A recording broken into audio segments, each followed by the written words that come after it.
Hola,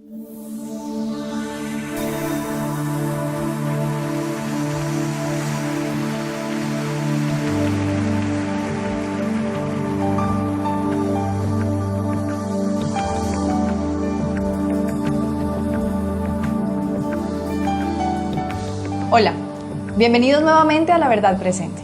El programa pasado estuvimos hablando sobre el perfil del cónyuge. Hoy hablaremos del noviazgo a la luz de las Escrituras. Pablo, bienvenido nuevamente. Hola Lina, ¿cómo has estado? Muy bien, muy a la expectativa del tema de hoy, que creo que es muy pertinente. Sí, muy importante para nuestros días. Empecemos de una en materia para poder ver este tema a la luz de la palabra. ¿Cómo sería un noviazgo en la vida cristiana? Bueno, antes de hablar cómo sería en la vida cristiana, yo quiero hacer como la comparación de cómo es en el mundo para que entendamos un poco la diferencia, que es bastante. Entonces el noviazgo en el mundo pues es una relación amorosa entre dos personas donde generalmente prima de pronto el gusto personal, los intereses o la química como algunos llaman, o a veces simplemente el deseo de complacer ciertos caprichos egocéntricos del corazón de las personas. Generalmente en el mundo se caracteriza porque no hay compromiso, pero hay beneficios. O sea, no hay ningún propósito especial, pero sí se tiene como el derecho de coger a la otra persona, de acariciarla, de besarla.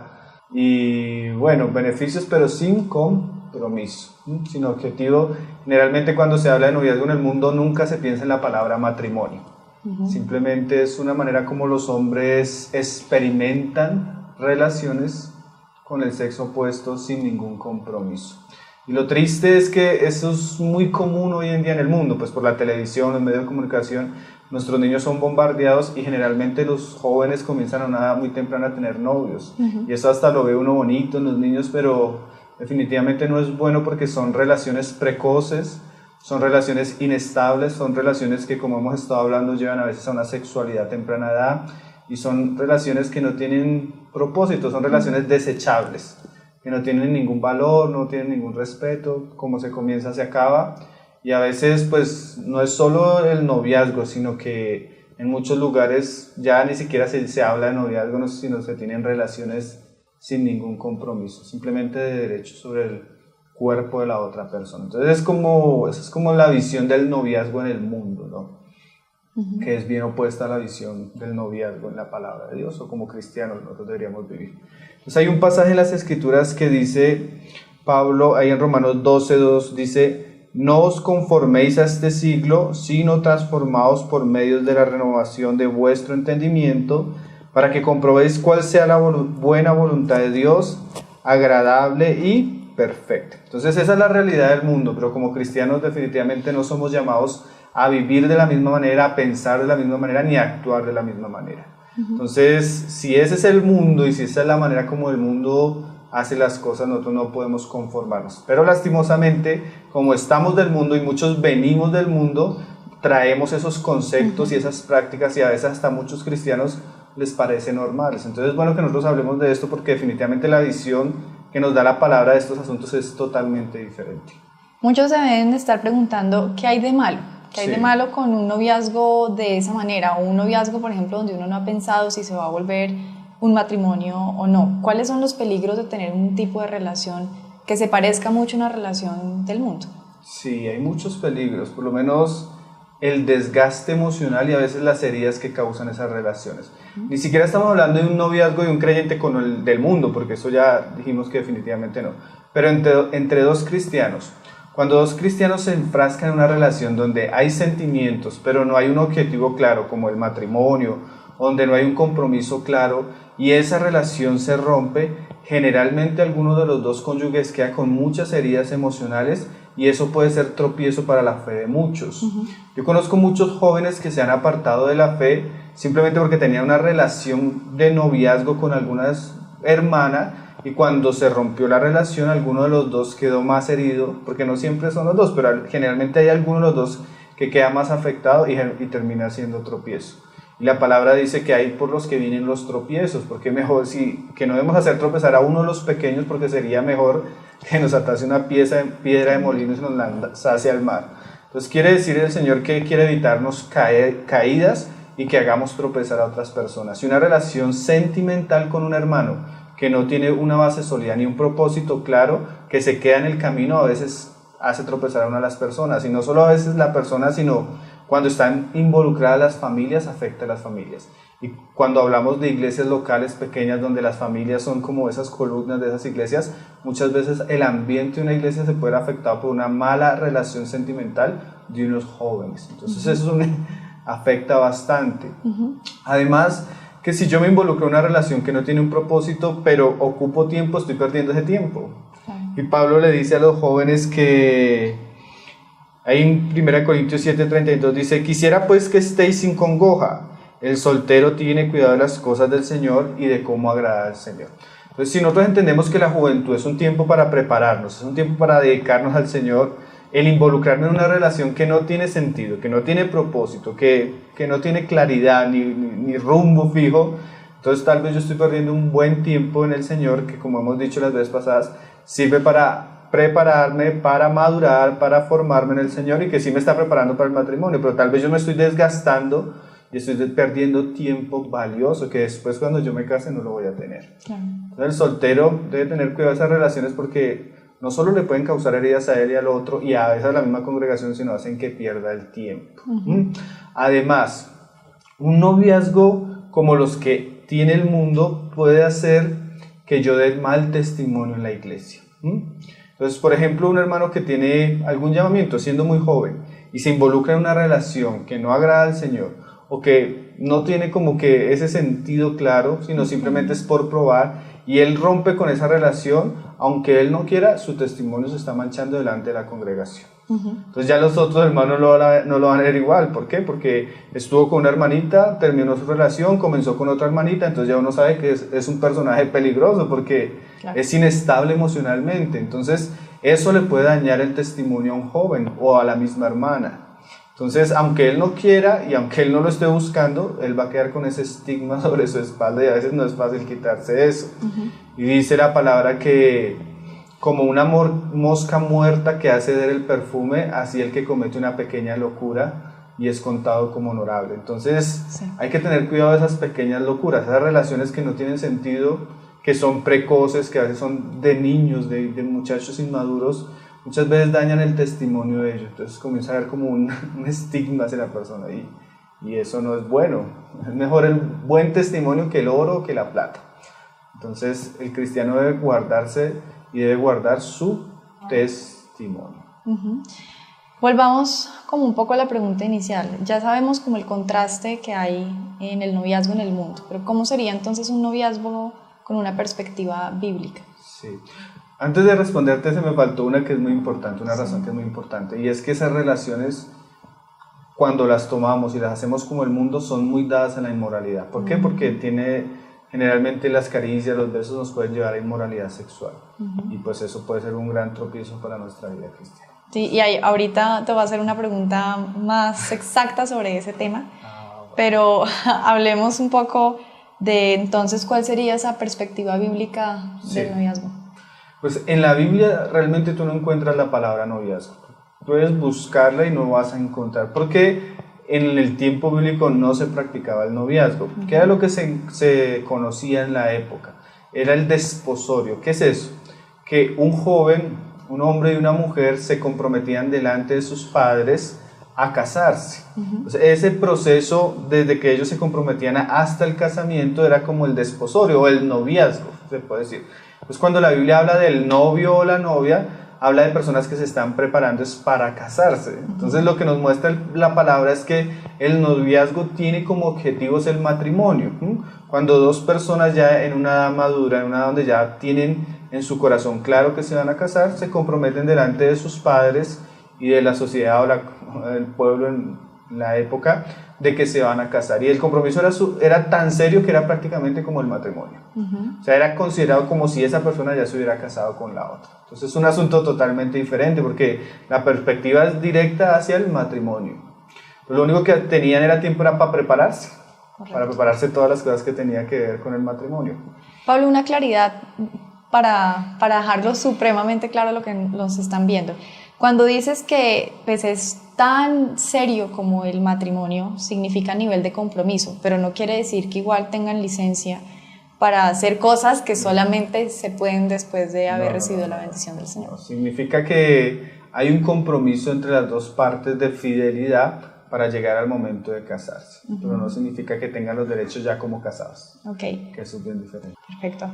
No se vayan, vamos a hacer un corte muy pequeño y seguimos con el tema del noviazgo a la luz de las Escrituras. Na presença de milhares de anjos, eis-nos aqui. Pablo, retomando, ¿cómo sería entonces la manera correcta de tener un noviazgo a la luz de las Escrituras? Bueno, sumando todo lo que hemos dicho, cuando el hombre ya está en la madurez, donde puede emprender este camino, él es el que debe tomar la delantera en el asunto. Es muy delicado o muy raro o muy inmoral cuando la mujer es la que lleva la delantera en el asunto. Siempre el que debe ir adelante es el hombre. Proverbios 7 dice que la mujer que sale a casar al hombre es la mujer ramera. Entonces, todo hombre que vea a una mujer que es la que tiene la iniciativa y quiere comenzar el asunto, debe tener cuidado. La iniciativa la debe tomar el varón. Cuando un hombre ya está en la madurez, cuando un hombre ya está preparado y el Señor lo está llamando a esto, lo primero que él debería hacer es consultar con sus padres. Proverbios 4, verso 1 dice: oí, hijos, la enseñanza de un padre, está atentos para que conozcáis la cordura. O sea, si él ya está considerando una hermana, él debería hablar con su padre para comenzar a orar por esa hermana. Si él no tiene la compañía de sus padres, porque a veces eso sucede, por lo menos la compañía de los ancianos o los pastores de la iglesia. Personas que estén orando con él por este asunto, para que de pronto ellos mismos le puedan aconsejar si es un buen partido o no es un buen partido. O sea, no se debe comenzar primero dirigiéndose a la persona, porque eso generalmente es lo que nosotros hacemos. Vamos y comenzamos una situación y ya la hacemos conocida después.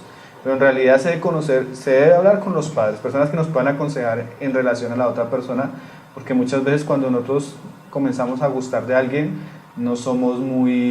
al observarla no somos muy objetivos, ¿no? Entonces, una vez de pronto él sienta luz verde en ese lado, él antes de hablar con ella, él debe dirigirse. Si esa persona, esa mujer, tiene padres o tiene una autoridad sobre ella, él debería dirigirse primero a la autoridad. Nosotros debemos honrar a padre y a madre. Y las Escrituras le dan autoridad a los papás para involucrarse en el asunto. Yo quiero leerte unos pasajes porque esto a veces suena raro, pero es el modelo de las Escrituras. Primera de Corintios 7:36 dice: pero si alguno piensa que es impropio para su hija virgen que se pase de edad, y es necesario que así sea, haga lo que quiera, no peca, que se case. Pero el que está firme en su corazón sin tener necesidad, sino que es dueño de su propia voluntad y ha resuelto en su corazón guardar a su hija virgen, bien lo hace. Ahí Pablo le da autoridad a los padres si ellos deciden, si ellos deciden que ella se case o se quede virgen. Entonces ese es el modelo de la Biblia. Aún en el Antiguo Testamento la responsabilidad de la persona se uniera en cónyuge desigual con las naciones del mundo era responsabilidad de los padres, porque la Biblia decía: no daréis vuestros hijos a las hijas de las naciones. O sea que mucha de la responsabilidad recaía sobre los padres. Y esto es importante recalcarlo porque a veces uno está hablando, por lo menos de los temas que hemos hablado en el programa, y los hermanos dicen: ¡ay, chévere para que los jóvenes lo vean! Pero la mayoría de hermanos no se dan cuenta que en esto también tiene responsabilidad las familias y los hermanos encargados de las iglesias. Entonces, el hombre que está pensando en la mujer, él debe ir a consultar a las autoridades de ella. Claro, hay casos donde ella, de pronto, si no es el papá, de pronto, si es la mamá, es la mamá. Si no son los papás y se crió con los abuelos. Si no son los abuelos, la autoridad espiritual de ella en la iglesia, porque estamos hablando entre hermanos. Pero definitivamente el varón, antes de ir a ella, debería ir a la autoridad de ella. Sí, para que ellos examinen la situación si ellos la consideran y lo consideran a él un buen partido. Y ahí después la familia de ella o las personas que están a cargo de ella deberían hablar con ella, a ver qué piensa ella, porque todavía no sabemos ella qué piense.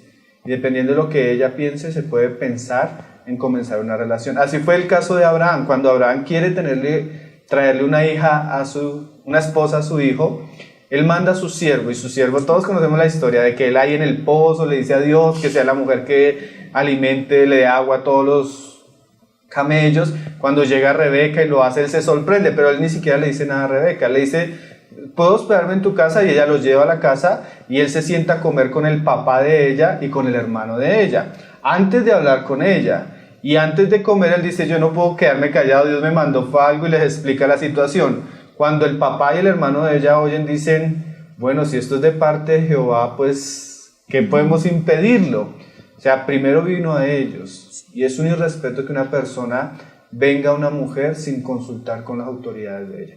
Porque ponte a pensar en los casos donde ellas son jóvenes, son los papás, la han criado, la han alimentado, la han guardado toda la vida, y llegue un sinvergüenza a cogerla, a besarla sin ni siquiera consultar con ellos. Es un irrespeto, es una deshonra para la familia y aún para la muchacha que eso suceda. Y nosotros debemos regular esas cosas en la iglesia, porque es que en el mundo se hace como ellos quieren, pero definitivamente esto debe tener un orden, y es un orden espiritual donde comenzamos a honrar a Dios, pero honrar a los padres y a ella misma, porque estamos llegando no a ella directamente, sino que estamos llegando formalmente a la familia, mostrando que nuestro interés va más allá de simplemente querer cogerla o querer besarla. Muy diferente cuando yo me presento delante del padre, y aún la muchacha puede ver que ese hombre que viene así es un hombre serio que tiene intenciones claras con él, es lo que no se ve en el mundo. Porque cuando las cosas se hacen a escondidas y así, es porque no hay claridad ni objetivos claros. Entonces, cuando hay realmente un deseo firme, se debe manejar las cosas delante de Dios, como la palabra dice. Entonces, si la familia lo considera que está bien, la familia puede hablar con la muchacha y darle pie a ellos dos a que comiencen a tener una amistad más cercana para ver si el asunto puede prosperar. Entonces, hay un orden. Entonces, el orden es la familia, y después se le pregunta a la muchacha, porque él habla con ellos. Y ellos después dicen, bueno, sí, pero preguntémosle a ella si se quiere ir. Ella dice, me voy y de una vez. O sea, ella ya quería casarse también. Sí. Entonces, cuando las cosas se hacen así, pues hay la bendición del Señor. Entonces, nosotros no debemos estar probando aquí, probando allá, sino esperando el momento adecuado, orando delante del Señor, encomendando a las personas que nos han precedido, sometiendo esto al Señor, a los hermanos, como dice la palabra, sumisos los unos a los otros, esperando que Dios dirija el asunto y lo bendiga y los prospere. Entonces, ese sería como el orden. Primero consultar las familias, inmediatamente las familias dan luz verde, hacerlo. A veces las familias no dan luz verde, entonces hay que orarle al Señor, porque puede ser que hayan motivos predispuestos o simplemente que no es el tiempo del Señor, pero definitivamente cuando tenemos familias creyentes que acompañen la situación, o si no son las mismas familias, los hermanos de la iglesia maduros que acompañen la situación, es bueno y es sano para la pareja. En los casos que se puede, claro, hay casos donde, por ejemplo, yo no tuve suegros a los que pude ir, claro. Pero en los casos que se puede, se debería honrar la familia y se debería hacer todo delante de Dios, pero también delante de los hombres. 2 preguntas en una, Pablo. ¿Qué pasa con las familias que no son creyentes? O sea, las personas que se convierten al Señor y son, como lo decíamos en el programa pasado, como cristianos de primera generación. Sí. Y segundo, ¿esto aplica para cualquier edad? Sí. No importa que no sean creyentes las familias. Yo siento que cuando el hombre va a hablar con la mujer, debe hablar con la familia, aun si su familia no sea creyente, porque de alguna manera, aunque no sea creyente, son sus padres. Claro. Y él le va a mostrar qué clase de hombre se está acercando a su hija, ¿no? Que es un hombre que tiene un compromiso, que es un hombre que tiene deseos claros con ella y que la quiere respetar a ella y los quiere respetar a ellos. Entonces, el hermano Paul Washer cuenta su testimonio hablando sobre el noviazgo, que él fue al esposo al papá de hoy de su esposa. Y cuando fue a él le dijo que no estaba de acuerdo, porque es un hombre reacio, no le gustaban los cristianos. El hermano dice que él guardó distancia a la muchacha hasta que un año después lo llamó el papá a ella y le dijo, cásate con él, porque un hombre que tiene la capacidad de respetarme a mí siendo quien soy, te va a respetar a ti. Entonces eso muestra que nosotros debemos honrar a los padres, no importa que sean creyentes o no creyentes. Y si hay cosas de inconformidad en el corazón de ellos, hay que orar para que el Señor las aclare. Porque también a veces puede haber predisposición. De pronto los otros hijos han fracasado y el hogar no quiere que su otra hija fracase, o de pronto, bueno, puede haber predisposición, pero hay que orar para que el Señor aclare. Nosotros hemos conocido casos de hermanos que aún van ante la mamá o el papá cristiano y les dice que no, y los hermanos vienen a decirnos, hay que someterse, si es del Señor, Él cambia el corazón, y sí, a los pocos meses cuando los hermanos honran al Señor, el Señor cambia el corazón de los padres, pero no tenemos que forzar las cosas, porque es que en el mundo se hacen las cosas de afán y se fuerzan. En cambio lo del Señor es lento pero seguro, con buen material, no es desechable como en el mundo. Dice la palabra, que el mundo y sus deseos pasan, pero el que hace la voluntad del Señor permanece. O sea, es algo seguro y que tiene durabilidad. Así es. Pablo, ¿qué pasa con esos movimientos donde las personas son como influenciadas a contraer matrimonio por un sueño, por una profecía o incluso por influencia del pastor? Sí, hay que tener mucho cuidado porque eso se ve mucho en ciertos ambientes carismáticos o pentecostales donde prima el sueño y la visión. Ahí se casan mucho los hermanos por eso, pero eso no es seguro porque los sueños, las visiones, aunque puedan existir, nosotros debemos saber que también la palabra nos habla de que muchas veces eso surge desde el corazón del hombre. Yo por lo menos te leo un pasaje que dice ahí en Jeremías 23:16, dice: así ha dicho Jehová a los ejércitos, no escuchéis de las palabras de los profetas que os profetizan, os alimentan con vanas esperanzas, hablan visión de su propio corazón y no de la boca de Jehová. O sea, muchas veces hay cosas en el corazón y lo que tú dices es verdad. Muchas veces esos sueños y esas profecías es queriendo manipular a los hermanos, queriendo crear relaciones que a veces el pastor, digamos, tiene su hija y quiere que su hija se case con el muchacho de la alabanza. Entonces le da una profecía al muchacho de la alabanza que su hija es la escogida del Señor. O a veces la misma persona tiene deseos hacia otra y en sus sentimientos sueña que se casa con ella y al otro día lo está diciendo la iglesia, al otro día se lo está diciendo la otra persona y comienza como a forzar la cosa. Yo pienso que ese camino no es seguro para el matrimonio.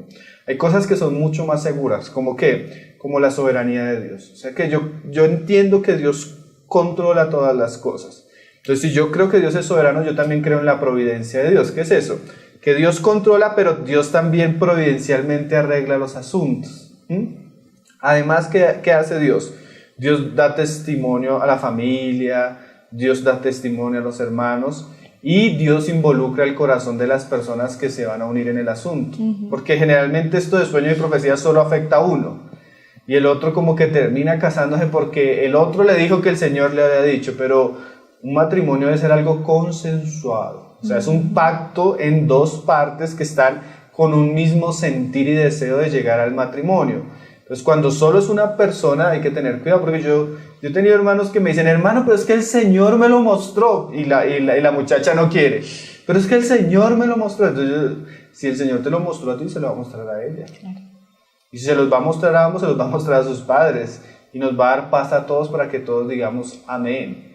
Entonces, hay cosas que son más claras en este asunto que un sueño o una visión que puede ser del corazón de alguno de los hasta del profeta o el pastor. Yo he conocido muchos casos de personas que se casan mal así y terminan en un divorcio porque él no la amaba a ella o ella no era una buena esposa y se casó por la profecía, terminó siendo infiel y terminó dejándola porque no tenía una buena base ese matrimonio. Entonces es mejor el camino que hemos estado hablando: crear un buen perfil del cónyuge, prepararnos, esperar el momento adecuado, y cuando el momento adecuado se da, el Señor no solo nos da el momento, sino nos da la persona, crea sentimientos en las dos personas, crea gustos, crea simpatía, crea momentos donde ellos se puedan conocer y los que los van acompañando les van diciendo amén. Entonces hay cosas que son más seguras. Estos movimientos han causado muchos daños, muchos malos matrimonios, mucha manipulación, porque hay lugares donde tú no has llegado y ya te están profetizando.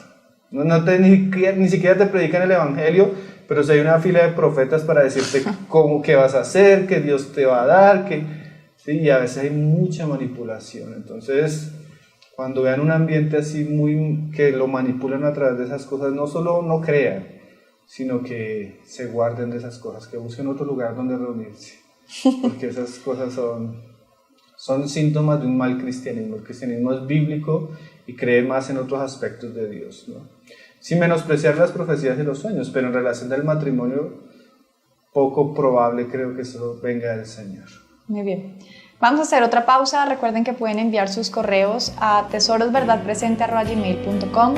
No se vayan, es muy cortica porque vienen unas preguntas que yo creo que han estado en su mente. Na presença de milhares de anjos, eis-nos aqui. Pablo, al inicio estábamos hablando de lo que era un noviazgo en el mundo. Y yo creo que viene una pregunta que hacen muy frecuentemente o que al menos muchos están esperando oír la respuesta. Dentro del noviazgo cristiano, ¿son permitidos los besos y las caricias? Porque ese contraste que hiciste con el noviazgo en el mundo, pues están. Pero dentro del cristiano, ¿es permitido?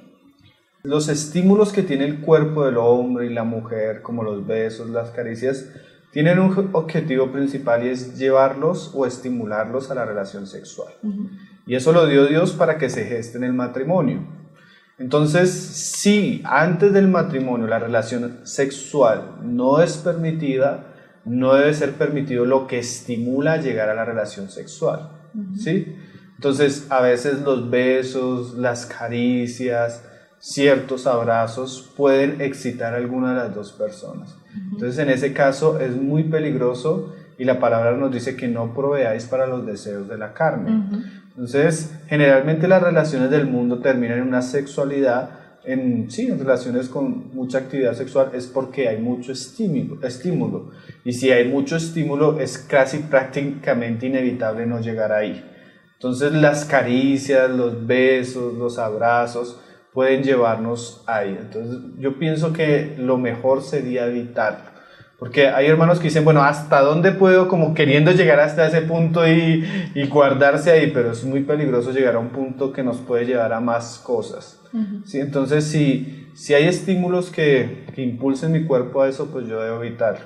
También se debe saber que por lo menos la mujer no es tan fácilmente estimulada como el hombre. El hombre a veces solo una caricia de una vez ya, entonces hay que tener mucho cuidado. Entonces ambas partes que están involucradas ya en una relación, que se están guardando para el Señor, que se van a casar, deben guardarse de no dañar ese proceso que están haciendo delante del Señor, y eso lo puede dañar el pecado.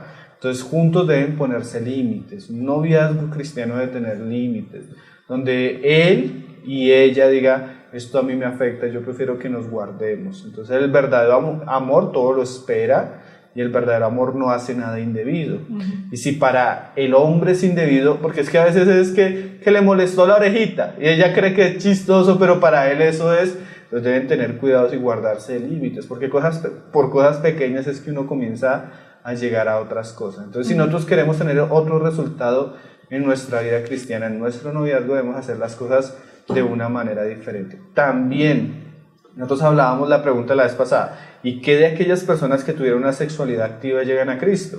Entonces, ese tipo de personas, como decíamos, bueno, pueden comenzar de nuevo su vida con el Señor, hacer un voto de nueva virginidad, pero esas personas deben saber que deben tener mucho más cuidado porque ellas ya pasaron la línea roja muchas veces. Entonces, cuando yo ya pasé la línea roja, mi carne ya conoce ese asunto y mi carne va a tener el deseo constante de llegar ahí. Entonces, esas personas que ya han tenido una vida activa sexual antes de Cristo todavía deben tener mucho más cuidado y todavía mucho más límites. Entonces, pues a una pareja se le recomienda nunca en un cuarto a solas, nunca en una casa a solas, juntos, nunca viendo una película de cine donde hayan escenas que los estimulen a eso, nunca salidas donde, lugares o situaciones donde ellos se puedan ver comprometidos, entonces ellos las deben evitar. Su relación debe ser más de conocerse, de conversar, más de que caricias, de cogerse. Hay un tiempo, como decíamos ahorita, hay un tiempo para abrazar y hay un tiempo para abstenernos de abrazar. Entonces la preparación para el matrimonio o el noviazgo no es un tiempo para besar. Por eso cuando uno se va a casar le dicen, ahora puede besar a la novia. ¿Por qué? Porque antes no la podía besar, ¿sí? Entonces eso es lo normal, ¿sí? Lo normal es que ellos guarden su relación del pecado, se guarden en santidad. Porque es verdad, como un hermano me decía, hermano, es que cuando una pareja comienza a besarse, se les olvida la fe, se les olvida la predicación, se les olvida el libro que leyeron, se les olvida todo. Porque una vez la carne comienza a prenderse, ya no hay quien la apague. La Escritura dice, cogerá al hombre fuego con sus manos y no se quemará. Caminará sobre brasas y no se quemará. Entonces, si yo comienzo a caminar sobre fuego, tarde o temprano me quemo. Y lastimosamente, ese es el problema del noviazgo del mundo, que generalmente lleva a las personas a la inmoralidad sexual. Y eso pasa también mucho entre los cristianos a veces. Cuando no se guardan los límites y se permite eso, pues ahí se llega fácilmente. Y yo pienso que ese es el otro rol importante de la familia y de los hermanos en la iglesia, ponerle límite a sus hijos. Por ejemplo, yo he llegado a lugares donde he visto como un sinvergüenza frente a los papás coge a la hija y la acaricia, la besa, la abraza, y siendo hermanos. Y yo me sorprendo y digo, si esto fuera mi casa, ese hombre hubiera conocido la ira de Dios, porque en mi casa yo no permitiría eso. Imagínate que un hombre, así sea un hermano, así sepa que se va a casar con mi hija, él debe respetarla antes de que él llegue al altar con ella. Y yo en mi casa lo voy a hacer respetar, pero muchos papás permiten eso, permiten visitas en los cuartos, permiten que los hijos se pasen con sus hijas, y siendo cristianos, para mí eso no es congruente. Debemos ayudarlos, una manera de ayudarlos que ellos se guarden. Y eso es lo que pensamos en relación a las caricias y los besos. Pablo, yo creo que también muchos creen que algunas cosas no tienen el potencial de llegar a otras y por eso lo hacen. Pero la pregunta es, de todas formas es una ofensa al Señor, digamos, desafiar hasta dónde la carne puede ir. Sí, eso es como cuando Satanás le decía al Señor, súbete al monte, lo subió encima del templo y le dijo, bótate porque el Señor manda a sus ángeles y te cuida. Y el Señor le dijo, no tentarás al Señor tu Dios. Entonces hay cosas que son tentaciones, cosas que comienza por una caricia, por algo inadecuado y puede llevarnos a tentar al Señor y a caer en tentación. Entonces la Biblia dice que debemos huir de la tentación, que debemos evitarla, ¿sí? Que si nuestro ojo nos hace pecar, pues mejor lo saquemos. Entonces, si hay cosas en mi relación que me hacen pecar, mejor sacarlas. Es mejor la santidad, es mejor guardarnos. Es que el Señor siempre bendice la santidad y es el camino de la felicidad, porque las personas piensan que el pecado o ciertas cosas producen felicidad, pero en realidad cuando uno le da lugar a la carne solo trae tristezas y muerte. Entonces, la mejor manera de destruir un noviazgo es el pecado. Si yo puedo evitar el pecado de todas las maneras posibles, debo hacerlo. Eso es el sabio ve el peligro y se aparta, pero el insensato pasa por ahí y lleva, dice el proverbio, él lleva la herida. Entonces, lo mejor para nuestros hermanos es que se guarden en santidad. Y pues es una manera de ser luz del mundo, porque es que el mundo sí usa el noviazgo para una licencia para todo. En cambio, el cristiano tiene un buen compromiso con la otra persona, un buen propósito que es casarse con ella y se está guardando para ella. ¿Qué le podríamos decir a aquellos noviazgos que ya traspasaron ese límite, obviamente hablando de noviazgos cristianos, y cayeron en el pecado sexual? ¿Qué recomendación se le puede dar a ellos en este momento? Sí, esa es una pregunta bien difícil, ¿no? Cuando una pareja cristiana ya pecó, digamos, en ese momento ya está en fornicación. Lo primero, ellos tienen que asumir las consecuencias de lo que hicieron. Y una manera de que no lo sigan haciendo es que ellos confiesen su pecado. No solo delante de Dios, sino confiesen su pecado delante de las autoridades de ellos. No que los pongan en la iglesia, no hay necesidad. Pero sí, si ellos pasaron la raya y cayeron en algo, sus familias deberían saber. Y los hermanos que los están acompañando deberían saber. ¿Por qué?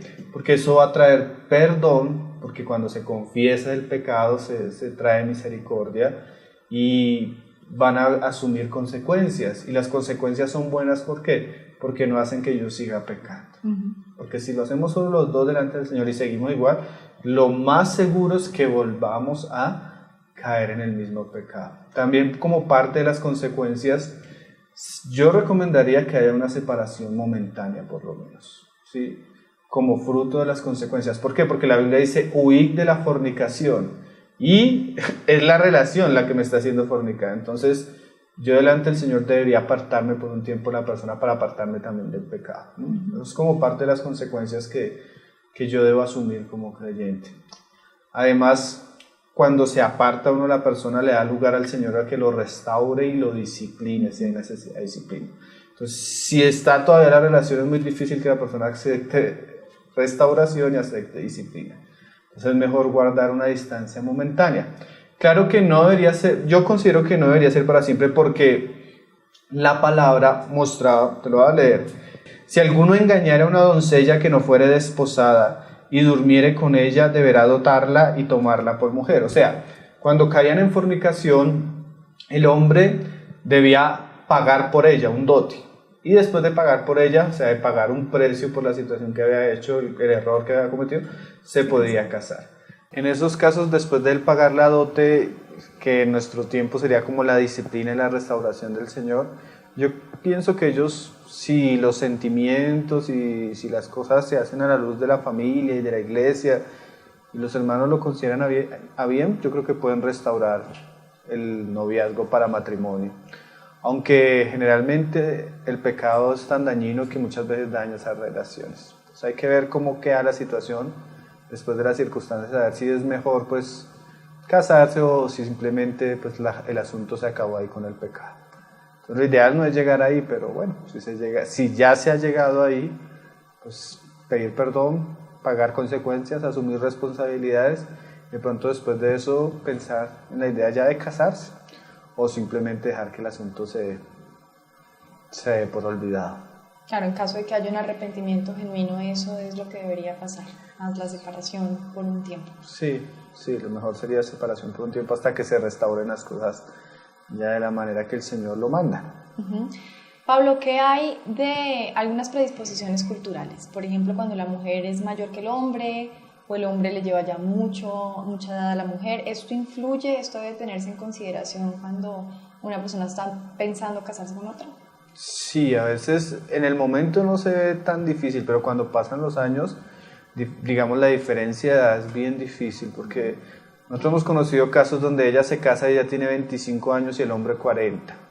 Y pues el hombre con 40 años pues está en su punto, dicen las mujeres, y ella no le ve problema, pero cuando ella tiene 40, él tiene 55. Y a veces ya no puede trabajar, a veces tiene ciertas enfermedades y ella está todavía muy joven. Uh-huh. Y ahí comienzan a haber problemas, ¿no? Y también pues el caso de la mujer mucho mayor, todavía peor, ¿no? Porque el joven y ella envejece más rápido y de todos modos él tiene necesidades físicas que debe satisfacer a su esposa y tal vez no lo puede hacer, y a veces pasa eso. Nosotros conocimos el caso de un predicador que su esposa era muy mayor que él y él en sus visitas conoció a una muchacha más joven y como su esposa pues ya no, eso fue una piedra de tropiezo para su vida. Entonces lo ideal sería que si hay diferencia, que no sea mucha. Puede haber una diferencia, pero no mucha, porque eso con el tiempo, eso es difícil, eso puede ser un problema para el hogar. Okay. ¿Qué consejos finales puedes darnos para el tema de hoy? Bueno, a los padres, y no solo a los padres, a los hermanos que son responsables en las iglesias, ellos deben conocer estos temas. Esto no es solo para los que se van a casar, sino porque ellos deben vigilar y cuidar de que estas cosas que hemos hablado no pasen en sus casas. Es que muchas veces eso pasa en la casa de los mismos hermanos y no debería suceder. Entonces ellos deben entender y deben aconsejar a sus hijos, deben sentarlos juntos, hablar con ellos. Porque no solo hablamos de que el hombre involucre a las familias, ¿sí? Sino que las familias definitivamente deben en amor, pero también con firmeza acompañarlos, ayudarlos, aconsejarlos, guiarlos, porque en la multitud de consejos hay sabiduría y eso va a guardar a que los hermanos caigan en ciertos pecados. Entonces, que los hermanos mayores los acompañen. Y a los jóvenes o a los que están solteros, dice Cantar de los Cantares, un conjuro de la amada a las doncellas. Ella les dice: yo os conjuro, doncellas de Jerusalén, por los corzos y por las siervas del campo, que no despertéis ni hagáis velar al amor, hasta que quiera. ¿Eso qué quiere decir? Que todo tiene su tiempo, o sea que el amor no hay que despertarlo, porque sí, a veces nosotros lo despertamos muy prematuramente, no estamos todavía en la época para casarnos y comenzamos a estimularnos, a suspirar mucho, y no, hay que ponerle freno a eso y esperar el tiempo adecuado del Señor, para que se haga de una manera agradable. Y tampoco que lo hagamos velar, porque hay también personas que ya están en la edad, que ya llegó el momento y que deberían, por ejemplo, hace un tiempo llegó una pareja de unos jóvenes que ya no noviazgo hace mucho tiempo y comenzaron a hablarme de sus planes y yo le dije, bueno, escucho sus planes de esto y esto, pero ¿y cuándo se van a casar? O sea, si ya llevan un tiempo noviazgo, ya están seguros que están esperando. O sea, hay algunos que hay que frenarlos, de que no lo despierten, pero hay otros que tampoco, ya cuando es hora que lo asuman responsablemente delante del Señor. Es una experiencia que los va a madurar, que va a hacer que sus vidas cambien, pero para bien, para el propósito del Señor. Entonces, a algunos que tengan cuidado, que no vayan con afán, y a los que ya están en la hora, que tomen la decisión delante del Señor y que que el Señor les ayude en ese gran proyecto que es el matrimonio. Amén. Pablo, ¿qué nos recomiendas para hoy? Sí, hoy tengo un libro que, fue una perla que nosotros conocimos que definitivamente les puede ayudar mucho en los asuntos de la pureza en relación a esto. El libro se llama El principio de la pureza, del hermano Randy Alcorn. Es un libro muy edificante, yo digo que es el mejor libro en relación a estos temas que yo he leído, se los recomendamos a todos. Es más, hoy a las primeras 5 personas que nos escriban al correo se lo vamos a enviar gratuitamente. Entonces los animamos para que lo lean, los que no pueden escribirnos, que lo lean desde la página, y los que nos escriban primero, se lo vamos a hacer llegar. Es un libro muy precioso, muy edificante. Muy bien, muchas gracias Pablo por el tema de hoy, por exponerlo a la luz de las Escrituras, porque trae mucha claridad. Y ustedes ya saben, a las 5 primeras personas que escriban tesorosverdadpresente@gmail.com le haremos llegar el libro, Amén, El principio de la pureza. Amén, Muchas gracias, Pablo. Bueno, Lina, que el Señor te bendiga y bendiga a todos los que nos escucharon en este momento. Amén. No se pierdan el próximo programa y recuerden siempre enviar sus preguntas a tesorosverdadpresente@gmail.com. Gracias.